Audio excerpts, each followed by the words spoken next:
Պարոն Ֆարմանյան, նախ օրակարգի վերաբերյալ ձեր դիրքորոշումը ինչ անել, որ այս անգամ հաջողի։ Այդ անվստահություն հայտնելով Նիկոլ Փաշինյանին իշխանությունից հեռացնելը ստեղծված իրավիճակում միակ լուծումն է, որը բոլորի շահերից բխում է։ Հայ ժողովրդի շահերից բխում է, որովհետև սխալ է բոլոր տեսակի սոցիոլոգիան։ Ժողովուրդը վաղուց հիասթափվել է Նիկոլ Փաշինյանից, չի գտնում այլընտրանք։ Սա մեկ։ Ընդդիմության շահերից է բխում, որովհետև միակ սահմանադրական մեխանիզմ է, որով հնարավոր է ձերբազատվել Նիկոլ Փաշինյանից, իսկ մեր ընդդիմությունը 21 թվականին քվե է ստացել բացառապես Նիկոլ Փաշինյանին իշխանությունից հեռացնելու խոստմամբ։ Ուրիշ ոչ մի նպատակի համար մեկ մարդ նույնիսկ ընդդիմադիր խմբակցությունների օգտին չի քվեարկել։ 5 տարի ձախողումից հետո 4.5 տարի։ Սա մնում է, այսպես ասած, վերջին հնարավորությունը։ Վերջապես դա նաև ձեռնտու է բուն իշխանությանը։ Ես կասկած չունեմ, որ ՀՊ խմբակցության շատ պատգամավորներ բարի բուն իմաստով հայտնվել են պատանդի կարգավիճակում second Նիկոլ Փաշինյանի կամ մեր second hand դուչեի ձեռքին, ով իրեն Մուսոլինի է երևակայում։ Եվ անհրաժեշտ հանրային ճնշման պարագայում, եթե ընդդիմությունը կարողանա մեր ժողովրդին խնդրել, ներկայացնել, ապացուցել, որ այ ժողովուրդը պետք է X ժամանակահատվածում հավաքվի դիցուք նույն վայրում, երբ որ նիստերի դահլիճում տեղի կունենա այդ անվստահության հարցով քվեարկությունը, եւ այդ հանրային ճնշմամբ կարողանա նաեւ ՀՊ խմբակցության պատգամավորներին համոզել, օգնել նաեւ, հնարավորություն տալ միանալու ժողովրդին եւ քվեարկելու անվստահություն հայտնելու օգտին։ Եվ վերջապես մեր հանրապետությունը այսօր գտնվում է դեմոնտաժման փուլում, ապամոնտաժման փուլում։ Նիկոլ Փաշինյանը, այդ որ Նիկոլ Փաշինյանը փաստացի այո սպանել է, վերացրել է Հայաստանի երրորդ հանրապետությունը։ Սա լավ է թե վատ, այլ բան է, բայց նա արել է այդ գործը արդեն։ Իսկ չորրորդ հանրապետությունը, որ ինքը խոսում է չորրորդ հանրապետության մասին, ես ունեմ տպավորություն, որ ավելի շուտ ինքը արտաքին, այսպես ասած, գործընկերների կամ արտաքին տերերի, այլ պետությունների, օտար պետությունների աջակցությունն է ստացել, որպեսզի ինքը ժամանակ շահի, մի ռաունդ էլ խաղաղության կարգախոսով կարողանա մեր ժողովրդին խաբել, վերընտրվել, որից հետո արդեն ինքը ոչ թե չորրորդ հանրապետության ճանապարհով է գնալու, այլ բարի բուն իմաստով կասկածի տակ է դնելու, ապամոնտաժելու է անկախ պետականությունն ընդհանրապես։ Նիկոլ Փաշինյանը մինչև հիմա ինչ ասել է մեր ժողովրդին, արել է դրա ճիշտ հակառակը։ Երբ որ ինքը ասում է ինքնիշխանություն, դուք վախեցեք դրանից։ Այ երբ որ ինքը ասի ես ուզում եմ մեր ինքնիշխանությունը կործանեմ, այդտեղ կարելի է մի քիչ թեթև շուշ քաշել, որ ինքը միշտ հակառակն է ստանում։ Ինքը Հայաստանի Հանրապետությունը այսօր վերացել է բարի բուն իմաստով, Նիկոլ Փաշինյանը Հայաստանի Հանրապետությունը վերացել է աշխարհաքաղաքական attachment-ի։ Նամակներով խոշոր պետությունները այդ attachment-ը իրար են ուղարկում։ Ինքն էլ շատ դեպքերում նույնիսկ չի հասցնում հասկանալ, տիրապետել, թե ինքը եւ Հայաստանը իդեմս իրեն ում ինբոքսում է հայտնվել։ Դրա համար վազում է Վաշինգտոն,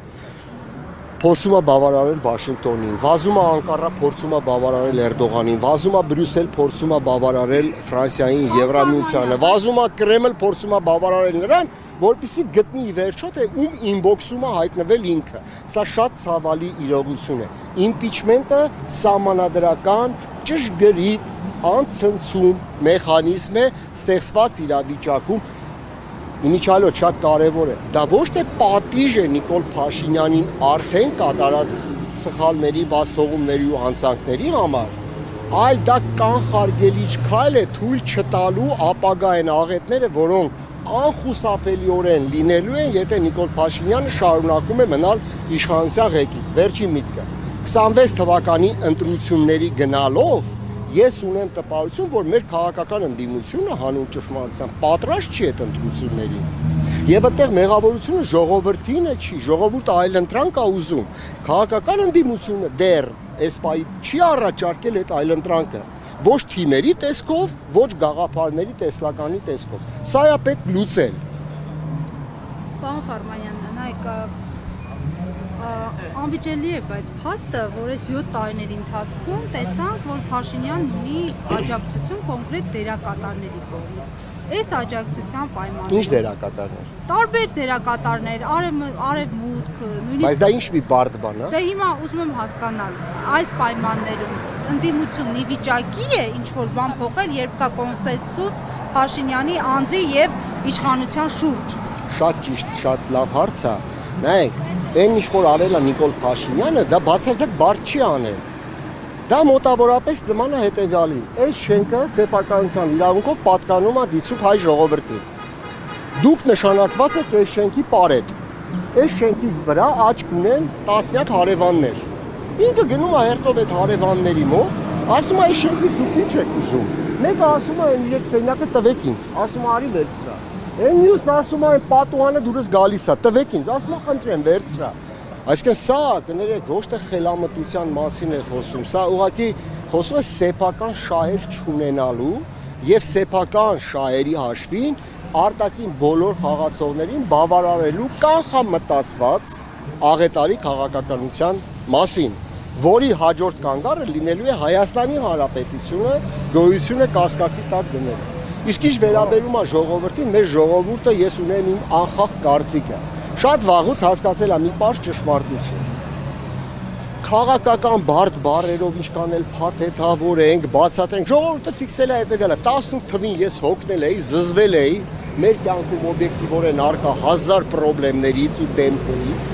լավ նպատակով դուրս եկանք փողոց, վերեցինք այս second hand դուչեին, կարկեցինք մեզ ղեկավար, խաբեց բոլորիս, արեց լրիվ հակառակը, ազգային աղետի առաջ մեզ բերեց կանգնացրեց, հիմա գլխիկոր հետ պատերազմյան այդ ստրեսի եւ ինքնության ճգնաժամի մեջ գտնվելով գլխիկոր մեր ժողովուրդը սպասում է թե որտեղից ինչ այլընտրանք կծնվի եւ ինչպես կարող է դուրս գալ այս իրավիճակից։ Ժողովրդի աջակցությունը Նիկոլ Փաշինյանը չունի վաղուց ոստիկանության բյուջեի ավելացումը, ոստիկանության վրա հենվելը դրա ուղիղ ցուցիչն է, որտեղ այդ ժողովուրդը Նիկոլ Փաշինյանի իշխանությունը պահելու համար այլևս պետք էլ չի։ Իր համար ավելի կարևոր են ոստիկանները, որ ուժ կիրառեն ընդդիմության նկատմամբ եւ այլն, քան ժողովուրդը։ Բայց այդտեղ պետք է նաեւ մյուս ճշմարտությունն ասել։ Ժողովուրդը նույնքան հոգնել է եւ չի ընդունում գործող ընդդիմությանը։ Չստացվի, որ ես որևէ մեկին վատաբանում եմ։ Ժողովուրդը ասում է դուք հավասարաչափ նրանց հետ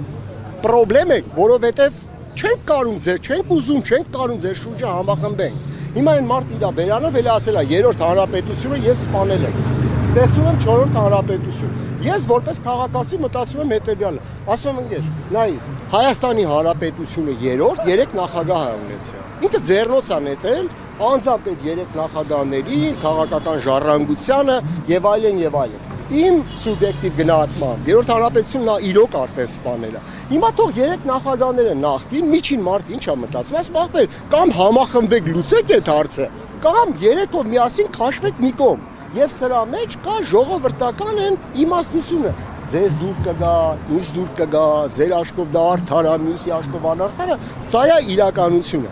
Ասածս ուղերձ հետևյալն է։ Նիկոլ Փաշինյանը վաղուց չունի ժողովրդի աջակցությունը։ Դա բլեֆ է մեծակում։ Դրա համար ինքը ոտու ձեռ ընկած ստեղծել է կեղծ խաղաղության օրակարգ, ընդ որում շատ լավ իմանալով, որ ծանր պատերազմով անցած աղետալի պարտություն կրած ժողովուրդներ, ինչպես օրինակ ճապոնացիները երկրորդ համաշխարհային պատերազմի ժամանակ, հայտնվում են հետ պատերազմյան, հետ կոնֆլիկտային ծանրագույն դեպրեսիայի մեջ, հա, եւ ապրում են ինքնության ճգնաժամ, սկսում են վերարժևորել։ Դա տևական process է, ինքը շատ լավ իմանալով էս ամեն ինչը, հիմա արտաքին տերերի աջակցությամբ, այսպես ասած, թղթեշերեփներ է փորձում ստանալ, որ բերի ընդամենը 1 տարվա ընթացքում կարողանա թանկ գնով վաճառել ժողովրդին, խափի ասի ես ես բերել եմ խաղաղություն, վերարտադրության հարցը լուծվի, հետո այդ արտաքին տերերը, որոնք որ այդ թղթեշերեփները տվել են, հետո կանչելու են, այսպես ասած, գորգի վրա, ասելու են իսկ հիմա վճարի այդ թղթեշերեփների գինը։ Սա է իրականությունը։ Ես որևէ մեկին, կներեք, որևէ հարց անկեղծ չունեմ արտաքին աշխարհի դերակատարներից։ Մեղադրել Միացյալ Նահանգներին, Թուրքիային, Ռուսաստանին, նույնիսկ Ադրբեջանին, որ սեփական շահերը առավելագույնս իրացնում է տվյալ դեպքում մեր աշխարհում։ Սա քաղաքական սնանկ մտածողություն է, սա մանկամտություն է։ Ես իրենց տեղը լինեի, ես էլ իմ շահերը առավելագույնը կօգտագործեի որևէ մեկի հաշվին։ Մենք ժողովրդին նույնպես ասելիք չունենք, ժողովուրդ իր պատվերը վաղուց տվել է, որ այս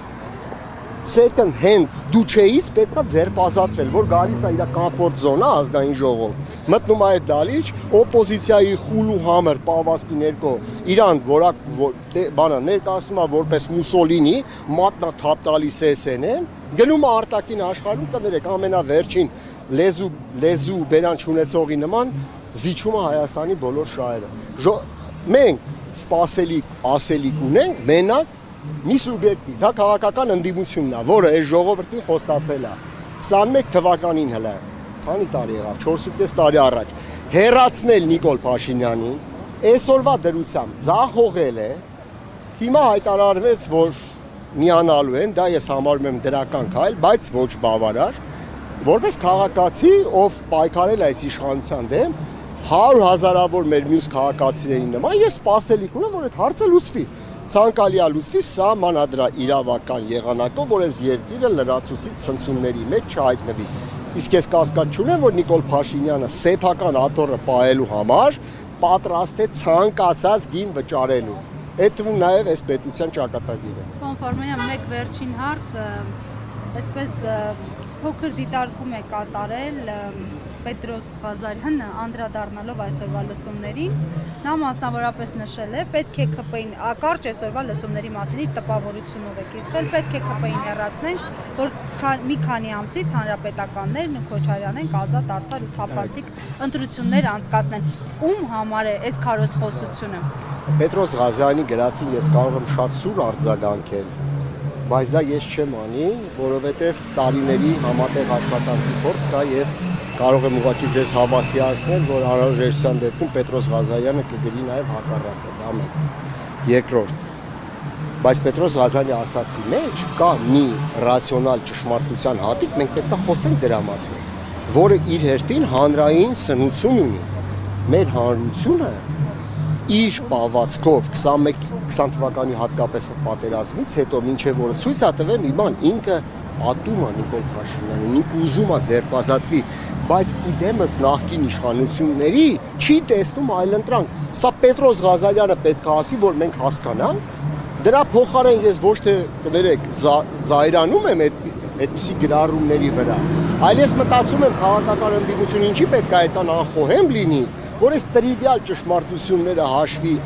չառնելով ճիշտ լուծումներ չառաջադրի ու խնդիրը չլուծի, որ Պետրոս Ղազարյանները պայմանական ասած բայց դե հանրապետականների Քոչարյանական գրել հակառակը։ Հանրապետականների Քոչարյանականների դեմոնիզացիանն էլ տարվել է նախկինում ընդդիմադիր, այսօր իշխանություն տարբեր դեմքերի կողմից։ Այո, եւ նույն Պետրոս Ղազարյանը մոռացել է։ Եվ ոչ միայն Պետրոս Ղազարյանը թողնենք իրեն։ Նիկոլ Փաշինյանը հիշում է նախկին օլիգարխներին։